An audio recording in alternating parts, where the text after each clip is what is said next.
এই যে ব্রিটিশের রংটা এখনো মারতেছে। ব্রিটিশ এমন একটা জিনিস করছিল। এটা তো ব্রিটিশ করছে। এই রং না না, ব্রিজটা। ব্রিটিশটা তো ব্রিটিশ করছে।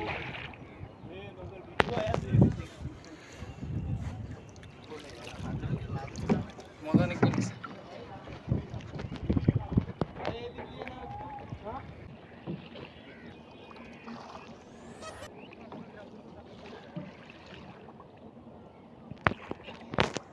সরি ওই যে উল্লেখ বৃষ্টি যাই মনে করো এগুলো সরবে তাই উল্লেখ চলবেন না। এই যে না বলছেন কথা বলেন না মানে অনেক চেংড়িগুলো আসিয়ে মনে হয় ওগুলো না সরে না এলে স্যার এগুলো সরে না না, এটাতে সরতে তো আলাদা একটা মজা। সময় কাটে বুঝবে তাই এটা ওইটাতে কি মজা, খালি রোগটা গেল হ্যাঁ হ্যাঁ বুঝছি। এটাতে ফুল ফিলিংসটা পাওয়া যায়।